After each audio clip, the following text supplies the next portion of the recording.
Uli lang lubos na si Zaraina dahil bata pa lamang siya nang mamatay sa aksidente ang kanyang ama't ina. Kaya naman naiwan siya sa pangangalaga ng kanyang tiyahin. Ngunit hindi maganda ang naging trato sa kanya nito. Palibhasa ay malayong kamag-anak na ito ng kanyang yumaong ama. Kung kaya't ang pagtulong nito sa dalaga ay mayroong kapalit. Masahol pa sa isang katulong ang turing sa kanya ni Aling Gina. Wala rin sa oras ang pagkain nito at madalas kung hindi tira-tira ay malapit nang mapanis ang nakakain ng dalaga. Zaraina! Zaraina! Malakas na tawag ni Aling Gina sa dalaga umagang-umaga. Dali-dali namang napatayo at lumapit ang Noy naglalabang dalaga sa nanggagalaiting tiyahin. Tiyang, bakit po? Tanong ng dalaga habang ipinupuna sa kanyang dastar ang basang kamay. Anong bakit ka dyan? Sabay hila ni Aling Gina sa buhok ng dalaga. Aray po, Tiyang. Nasasaktan po ako. Talagang masasaktan ka sa akin kapag nabalitaan ko na nakikipagkita ka pa sa Jason na yan. Bukod sa hampas lupa ang mga yan, alam mo namang mortal kong kaaway ang bruhang nanay nun, hindi ba? Tapos ay makikipagrelasyon ka pa doon? Galit na sabi ni Aling Gina sa dalaga. Para sabihin ko sa iyo, Zaraina, hindi kita kinupkup dito para lumanti lang. Bawat butil ng kanin na kinakain mo ay dapat mong paghirapan. Ano kasi na swerte? Ulitin mo pa at malaman kung ginagawa mo pa rin yon, ay may kalalagyan ka talaga sa akin. Banta ni Aling Gina kay Zaraina. Si Jason ang kababata ni Zaraina at nobyo rin ng dalaga. Ngunit lihim lamang ang kanilang relasyon dahil sa mortal na magkaaway ang kanyang tiyahin at ang ina ng binata. Kung ano man yung dahilan, ay hindi na inalampan ng dalaga basta't mainit ang dugo ng dalawa sa isa't isa. Kung kaya naman ang relasyon nilang dalawa ay pilit nilang itinatago, ngunit sadyang maraming kismosa sa kanilang lugar. Kung kaya't nakakarating kay Aling Gina ang lihim na pagkikita ng dalawa. At dahil doon, ay napagbuhatan siya ng kamay ng kanyang tiyahin, dahilan upang magpasi siyang umalis na lamang sa puder nito sa tulong ng kanyang nobyong si Jason. Diyos ko naman, Jason, isang kahit isang tuka na nga lang tayo, nagdala ka pa ng isa pang palamunin. Galit na sabi ni Aling Clarita sa kanyang anak.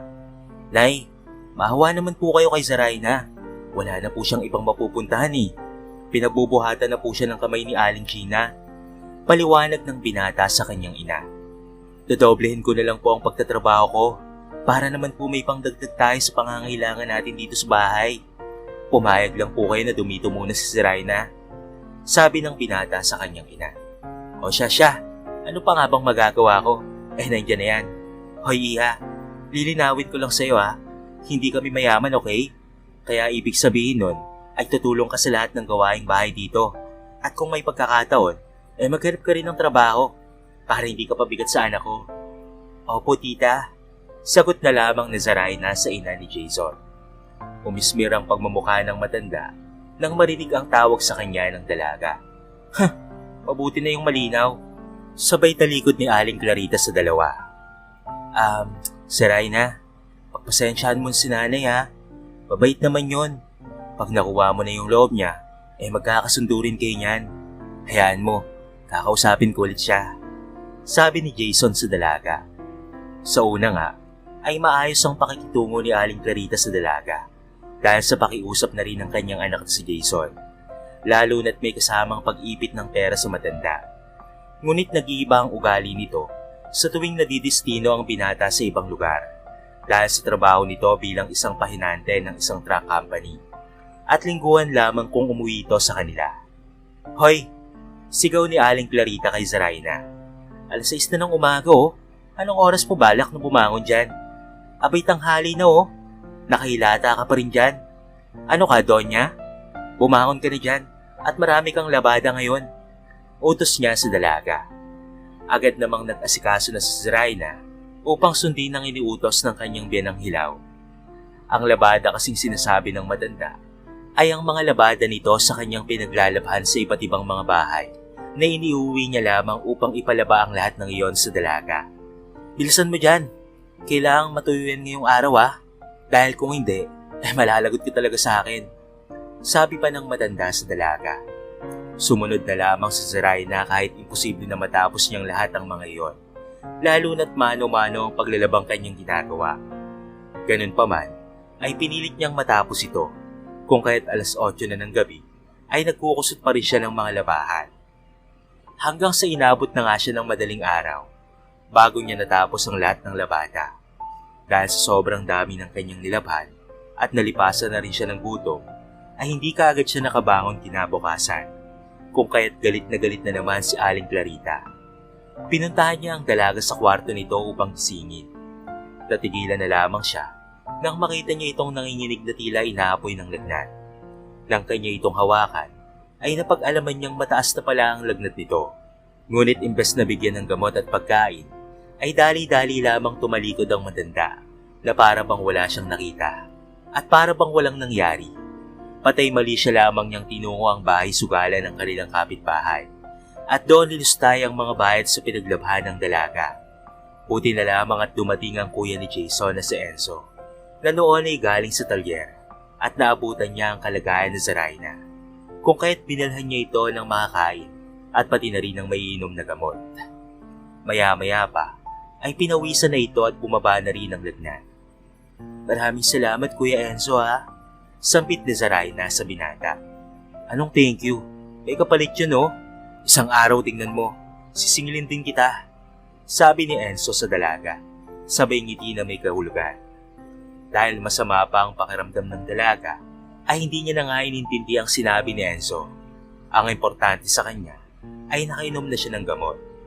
Friday naman na ngayon, bukas ay uuwi na rin naman na si Jason. Kahit papaano ay makakahinga na siya ng maluwag dahil alam niyang hindi siya pababayaan ng kanyang nobyo.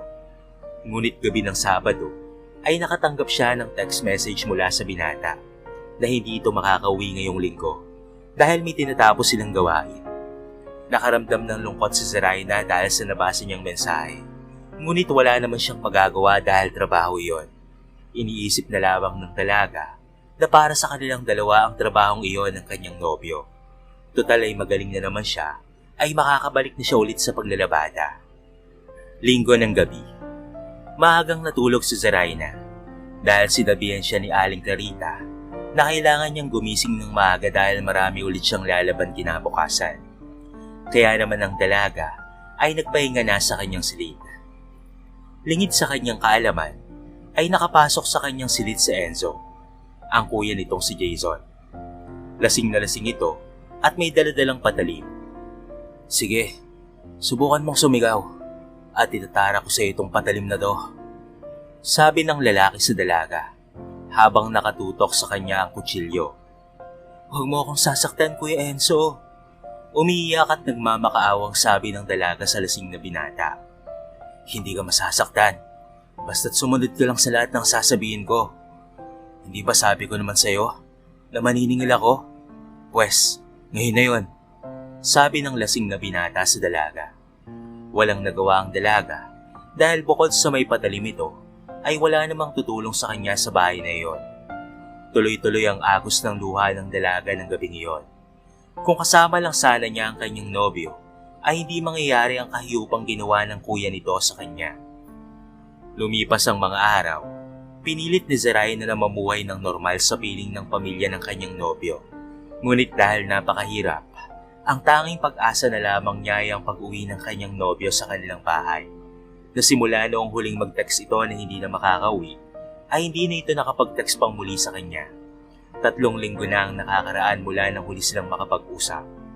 Sa isip-isip ng dalaga, marahil ay busy lamang ito sa trabaho at wala nang oras para mag-text. Hanggang sa isang araw, ay bigla na lamang itong umuwi sa kanila.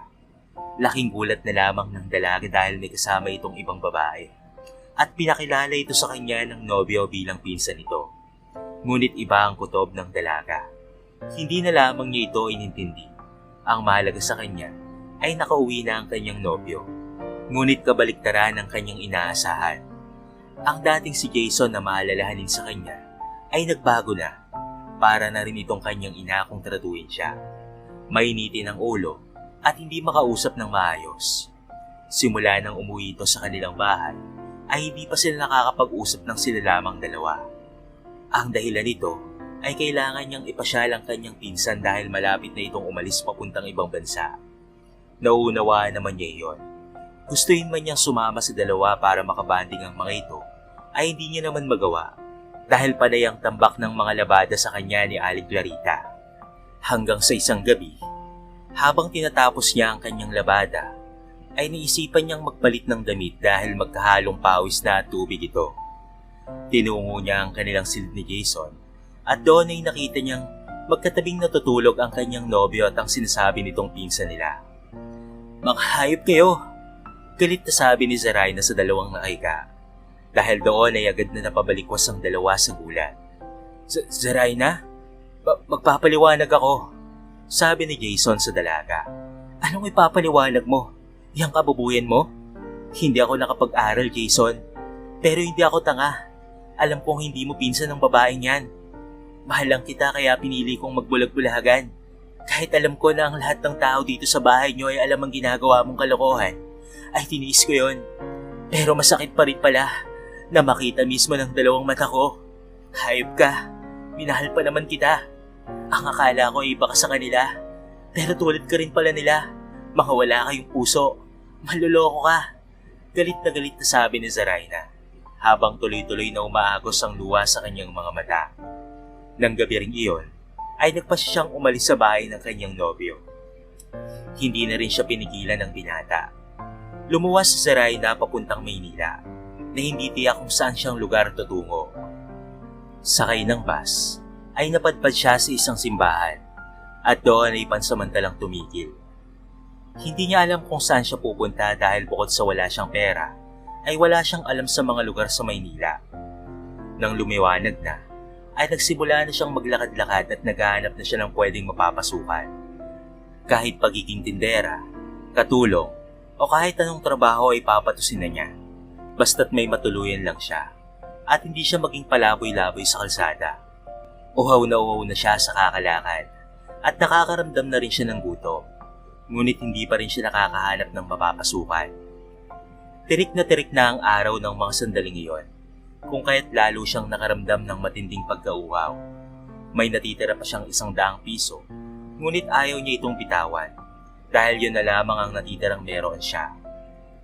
Nagsisimula ng umagos ang luha sa kanyang mga mata. Halo-halong emosyon ang kanyang nararamdaman ng mga sandaling iyon.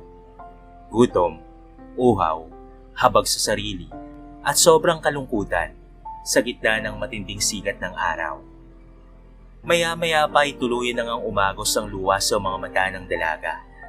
Wala na siyang pakialam kung pinagtitinginan pa siya ng mga tao. Basta't ang alam lamang niya ay galit siya sa mundo dahil sa nangyari sa kanyang buhay. Dahil sa sobrang pag-iisip, ay hindi niya namalaya na may paparating na palang sasakyan. Huli na nang ito'y kanyang mapansin. At ang sumunod na mga pangyayari ay nasa ospital na siya. Ano po ang nangyari?" Tanong niya sa isang matandang nakaupo sa gilid ng kama. "Sa wakas, ay nagkamalay ka na rin, iha." Bakas sa mukha ng matanda ang labis na matinding pag-aalala. "2 araw kang walang malay, iha. Nabangga kita noong isang araw. Kaya't agad kitang dinala rito. Pasensya ka na, iha, sa nangyari, ha. Sinubukan kong tawagan at makontak ang mga kamag-anak mo pero wala naman akong makitang numero sa gamit mo. Kaya ipinasya ko na lamang bantayan ka hanggang sa magising ka at maging okay ka na," sabing muli ng matandang lalaki. Pasensya na po kayo, sir. Hindi ko rin po nakita na may sasakyan noong araw na yon. Maraming salamat po sa pagdala niyo po sa akin dito. Pero ang totoo po niyan ay wala po akong pambayad." At doon ay muling umagos ang luha sa mga mata ng dalaga. No, iha. Huwag mo nang isipin yung hospital bills. Ako na ang bahala sa lahat ng ngayon. Ang isipin mo na lamang ngayon ay gumaling ka at makabalik ka sa pamilya mo, sabi ng matanda. Ngumiti ng mapait si Zaraina. "Wala na po akong pamilya, sir. Ang totoo niyan ay noong araw po na nabunggo niyo po ako, ay naghahanap po ako ng mapapasukan. Kahit ano pong trabaho, may matuluyan lamang po ako," kwento niya sa matanda. Kita sa mukha ng matanda ang pagkahabag sa sinabi niya. "Ano nga bang pangalan mo, iha?" tanong ng matandang lalaki. "Zaraina Reyes po, sir," nakangiting sabi niya sa matanda. "Joaquin Madrigal naman ang pangalan ko." Pakilala naman ng matanda sa kanya. Naghahanap ka kamo ng trabaho? Pwedeng-pwede ka sa kumpanya ko, iha. Sabi ni Don Joaquin. Ano bang natapos mo, iha? Naku sir, hindi po ako nakapag-aral, pero marunong naman po akong magsulat at magbasa.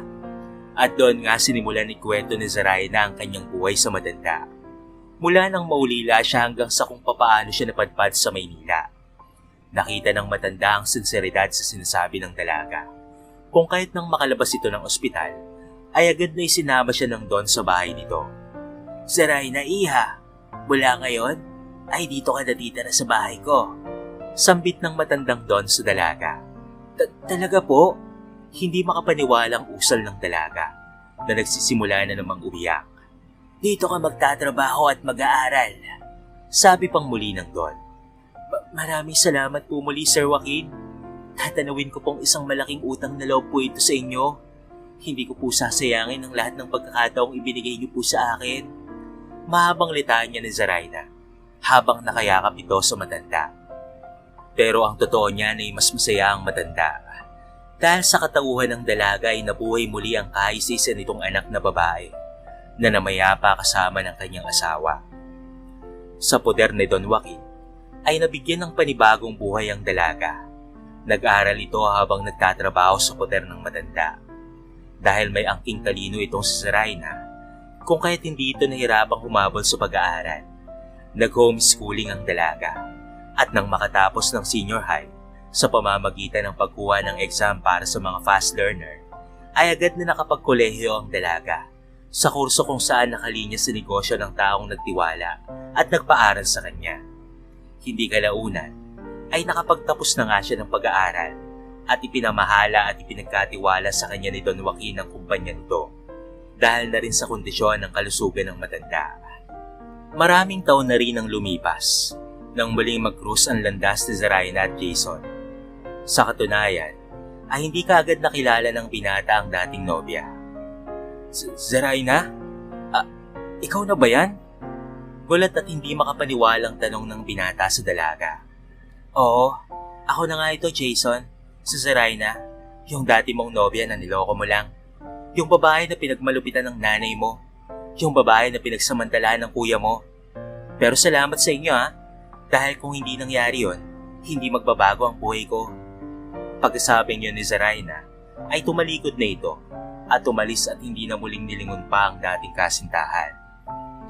Nakaalis na nga ang dalaga lula ng kotse nito, ngunit naiwang nakatulala pa rin ang binata.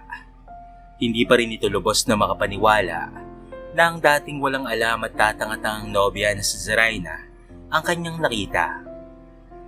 Paanong nangyari yun? Bulong ng binata sa kanyang sarili habang naglalakad palabas ng gusali kung saan sila nagkasalubong ng dating nobya.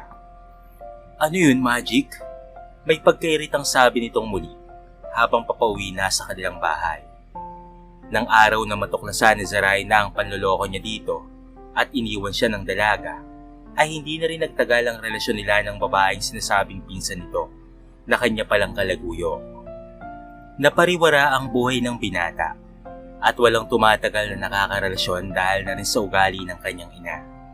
Kung kaya't naisipan nilang lumuwas na lamang sa Maynila upang doon ay magsimulang muli lalo na't halos lahat ng kapitbahay nila sa kanilang lugar ay nakakaaway ni Aling Clarita dahil sa panggagancho nito.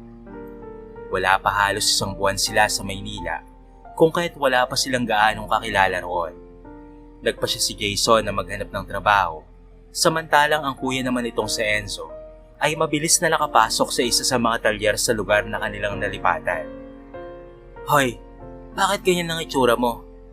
Tanong ni Aling Clarita sa anak nang ito'y makarating na sa kanilang bahay. Nay, hindi ka maniniwala sa nakita ko kanina. Bungad ng binata sa ina. Bakit? Ano ba ang nakita mo? Tanong ni Clarita sa anak. Hindi ano, Nay, kung hindi sino. Sino nga ang nakita mo? Iritang usisa ng matanda. Si Zoraida, Nay. Pagkasabing iyon ng binata, ay agad na natigilan ng matandang babae. Sino ka mo? Si Zoraida? Buhay pa pala yung taong yon? Kala ko nilamon na ng lupa ang tangang yun ano naman kung nakita mo siya? Tanong muli nito sa anak. Nay, Ibang-iba na po si Raina ngayon. Hindi na siya yung walang alam na babae. Nakita ko siya kanina. Mukhang napakayaman na niya at may pinag-aralan. Ang gara ng kotse niya, Nay. At meron pa siyang driver. Tuloy-tuloy na kwento ng binata sa ina. Nang marinig iyon ni Aling Clarita, ay agad na nag-iba ang mood nito at biglang nagka-interes sa buhay ng dalaga. Lalo na't hindi lang basta pera ang meron nito ngayon, kung hindi napakaraming pera. Naku anak, balikan mo na yan. Malay mo ito na yung pagkakataon natin na mambunan ng yaman niya. Nay, sa tingin niyo po ba babalikan pa ako nun matapos ng ginawa natin sa kanya? Pag-aalalang sagot ng binatang si Jason sa ina. Anak, ano pat naging gwapo ka kung hindi mo lamang rin naman gagamitin ng tama? O joke ni Aling Clarita sa anak. Samantala, si Raina, iha, okay ka lang ba? Tanong ni Don Joaquin sa dalaga. You look so tense kanina pa. Is everything okay? Kanina ko pa napapansin sa kotse na sobrang tahimik mo ata. Sino ba yung lalaking kausap mo kanina? Nagtatakang usisa ni Don Joaquin. Siya po si Jason, ang dati ko pong nobyo, at siya rin po ang nanloko sa akin noon. May galit sa boses ni Raina ng mga sandaling iyon. Nang marinig iyon ni Don Joaquin, ay agad itong napatahimik. Alam niya ang pinagdaanan ng dalaga sa poder ng pamilya ng lalaking sinasabi nito. At hindi niya nakakalimutan ang pangako nito sa dalaga. Natutulungan niya itong makamit ang hustisyang matagal na nitong inaasam. Huwag kang mag-alala, iha. Sa ngayon ay magpahinga ka muna. Sabi ng Don sa dalaga, habang tinatapik ang balikat nito. Pagpapakitang susuportahan niya ang dalaga kahit ano ang mangyari. Kinabukasan ay maagang umalis si Jason upang muling balikan ang gusali kung saan sila nagkita ni Raina kahapon. Nagpapakasakali siyang muling makikita ang dalaga roon. Sakto naman at may hiring sa building na iyon kung kaya't nag-apply na rin siya ng mga oras na iyon. Hindi niya akalain na matatanggap siya kaagad bilang isang messenger. Ayos, okay itong company na to ah. Hindi mataas yung qualification na hinahanap nila. Kahit na high school graduate lang ako tinanggap nila ako. Matutuwa si nanay nito. Masayang ibinalita ng binata sa ina ang nangyari sa araw na iyon. Tuwang-tuwa naman si Aling Clarita sa ibinalitang iyon ng kanyang anak. Pagkalipas ng isang linggo, matapos makumpleto ni Jason ang kanyang mga requirements, ay agad na siyang nagsimula sa kanyang trabaho. Doon ay nakilala niya si Eloisa. Napakagandang babae at higit sa lahat ay napakamayaman. Madali silang nagkagaanan ng loob at hindi nagtagal ay naging kasintahan niya ito. Tuwing uwian ay hinahatid siya ng dalaga sa bahay nila. Alam mo Eloisa, hindi ko alam kung bakit mo ako nagustuhan eh. Hamak na messenger lang naman ako. Walang pera. Tapos imbes na ako yung naghahatid sa'yo, ako pa yung hinahatid mo sa bahay namin. Nahiya na nga ako sa'yo eh. May sinseridad na sabi ni Jason sa dalaga. Ano ka ba mahal? Wala yun. Mahal kita. Kahit ginagawa ko to sa'yo. Hindi na importante sa akin yung mga sinasabi mo. Ang mahalaga ay mahal natin ang isa't isa. Sabi niyo ni Eloisa. Maraming salamat mahal ha. Tanggap mo ako kahit ganito lang ang katayuan ko sa buhay. Wala akong ibang may bibigay sa'yo kundi ang katapatan ko lang bilang nobyo mo. Maluwalo ang sabi ni Jason sa dalaga. Kaya naman niyakap siya nito ng mahigpit. Tuluyan nang nahulog ang loob ng binata sa dalaga. At sa tingin niya, ito na ang babaeng gusto niyang makasama habang buhay. Hindi na niya hahayaang mawala pa ang dalaga sa buhay niya. Sa ganoong kalagayan tumakbo ang buhay ni Jason at Eloisa. Hanggang sa isang araw. Mahal, pwede ba akong mag-stay sa bahay niyo? Mas malapit kasi yung house niyo sa opisina natin eh. Nahihirapan na kasi ako mag-long drive. Kung okay lang sa'yo mahal ha? Tanong na Eloisa sa binata. Sa bahay?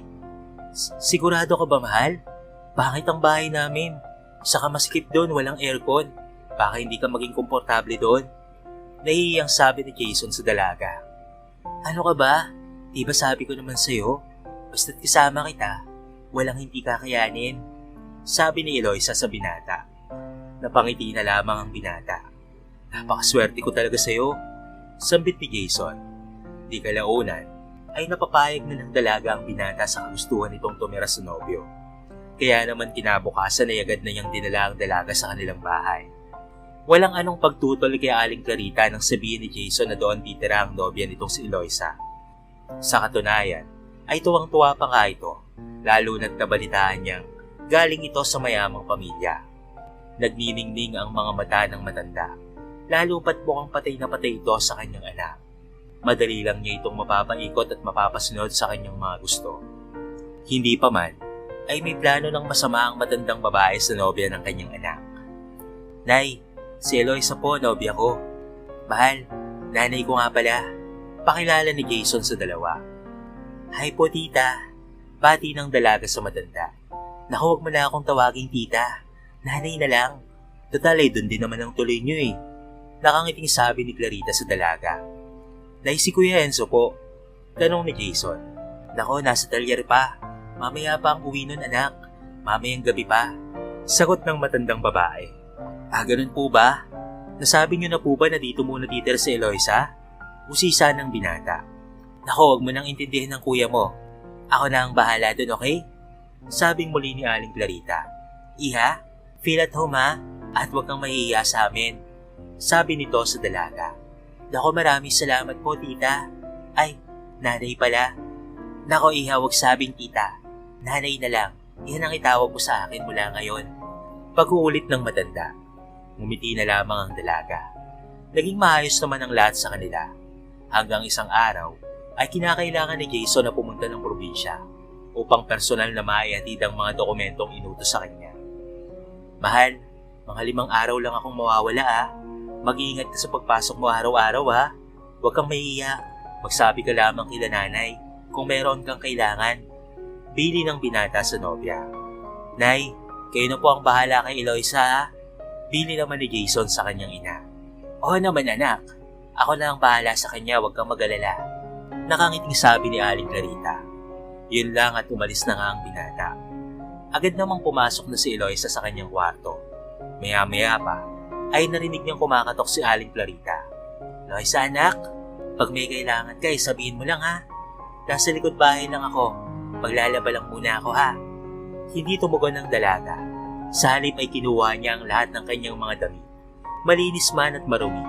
At saka pinuntahan ng ina ni Jason. O yan, laban mo. Siguraduhin mong matutuyo yan mamaya Sabi ng dalaga sa matanda. Nagulat na lamang si Aling Clarita sa inasal ng dalaga. Wala pang kalahating oras na nakakaalis ang kanyang anak, ay nagbagong bigla ang ugali ng nobya nito. Ano, magsusumbong ka kay Jason? Sige, subukan mo. Tingnan ko na lang kung sino ang paniniwalaan sa atin ng anak mong baliw na baliw sa akin. Sabing muli ni Eloisa, habang pinagmamasdan ng matandang namumutla sa galit at inis. Hoy tanda, kung inakala mo na mapaperahan mo ako, nagkakamali ka. Alam ko na ang likaw ng bitukan ng mga katulad mo. Pagkasabing iyon ng dalaga, ay tinalikuran na niya ang matandang hindi na nakaimik sa pagkabigla sa bilis ng pangyayari. Gustuin man niyang sabunutan at ingod-ngod dito sa batya, ay hindi po pwede dahil tiyak na magagalit si Jason sa kanya at hindi siya nito paniniwalaan. Hoy Clarita, magluto ka na. Gutom na ako. Tawag muli ni Lois sa matanda. Maya-maya pa, ay nakarinig siya ng tunog ng cellphone. Hello mahal? Bungad ni Lois sa kabilang linya. Okay naman ako dito. Ang bait-bait nga ng nanay mo sa akin Inaasikaso niya ako. Huwag kang mag-alala dito sa bahay. Okay kami dito. Diba nay? Sabay lapit ni Loisa ng telepono sa bibig ng matanda upang marinig ang sagot nito. Oo anak, okay kami dito.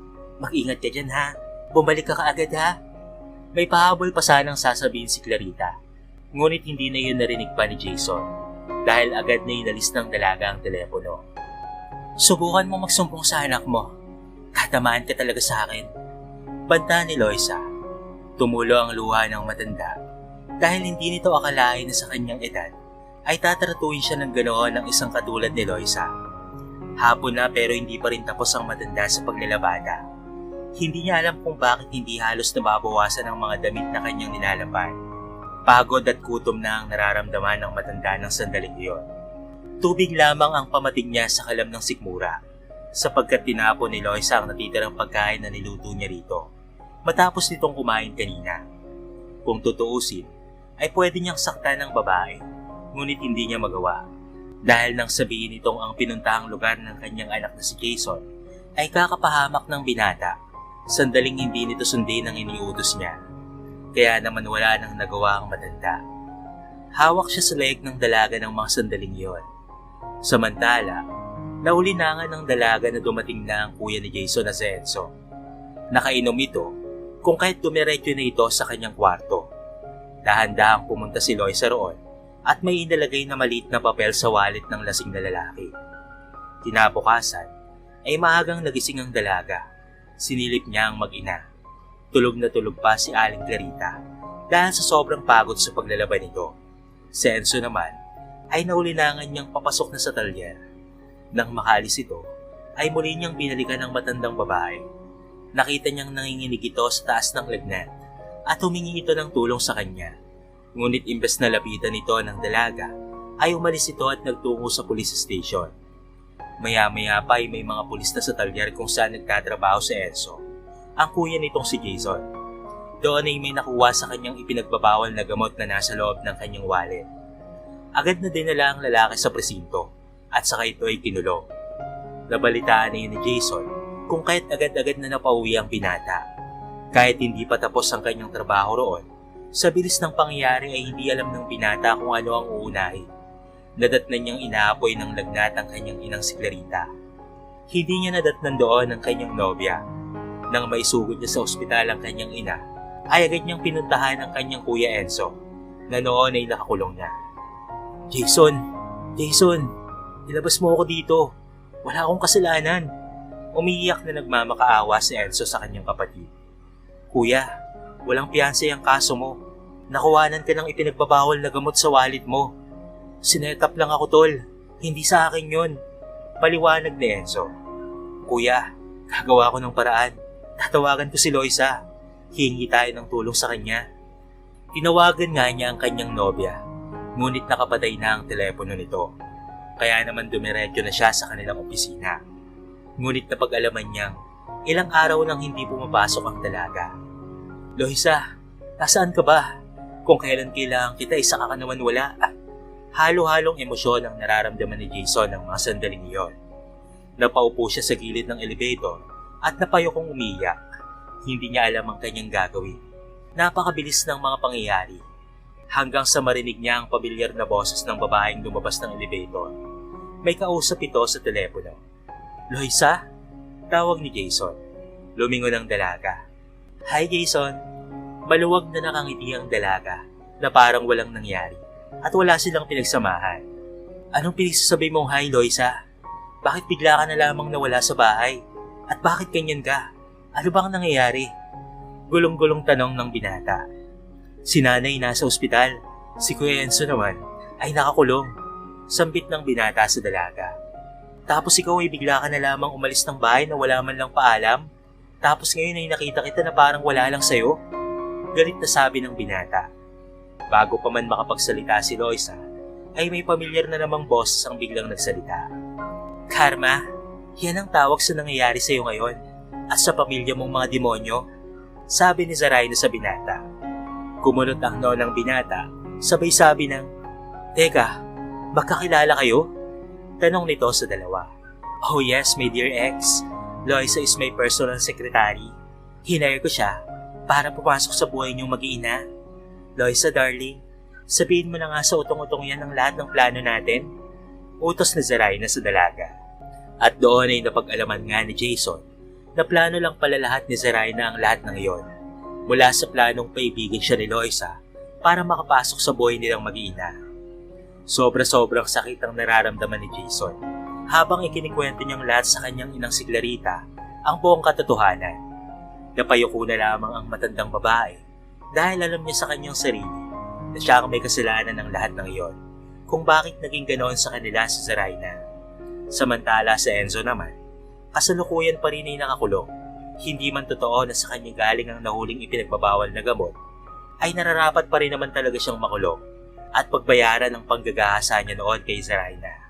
Bagsak at hindi malaman ni Jason kung saan magsisimulang muli. Ang babaeng pinakamamahal pala niya ay isang Juan. Kung kailan nagsisimula na siyang magbagong buhay, ay ganito pa ang nangyari sa kanya.